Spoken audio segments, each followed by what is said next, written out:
Hello everyone, welcome back.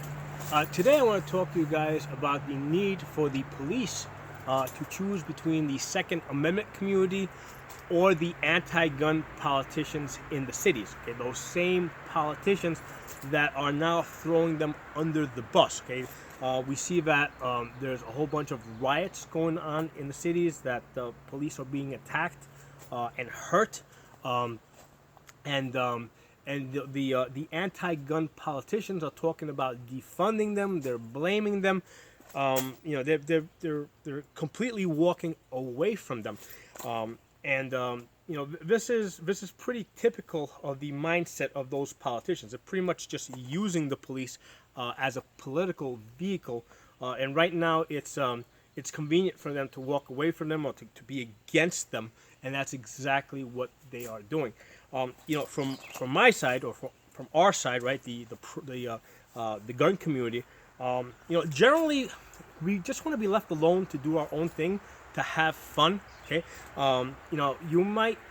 here's the thing: you might have guys that are all decked out in what looks like military gear, and they have like tons of guns and stuff like that, but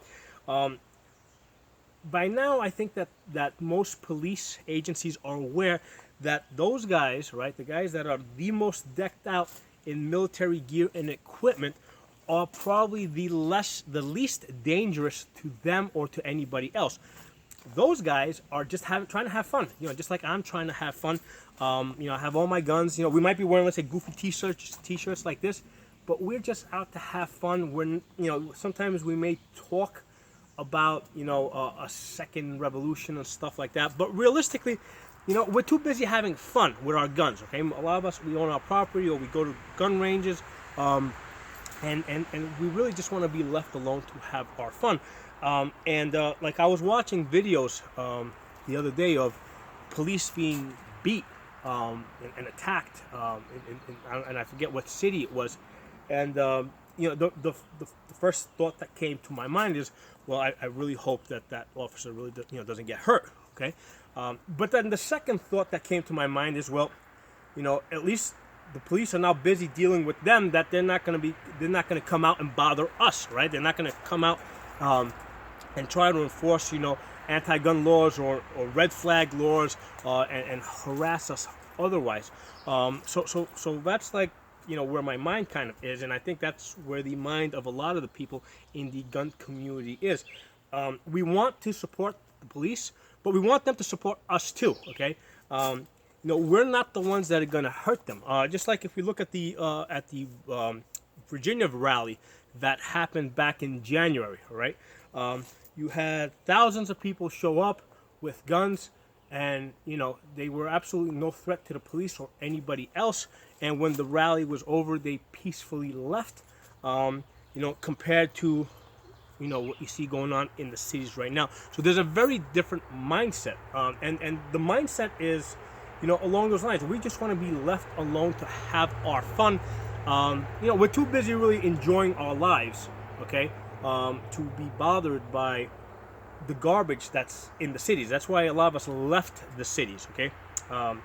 So we really don't want anything to do with that, and we don't want that the city politics coming out into the countryside, right? So we don't want the garbage of city politics intruding in our lifestyle out in the country.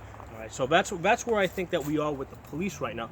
I really hope that we don't see any more officers get hurt. I have done previous videos that have talked about ways to reform the police system.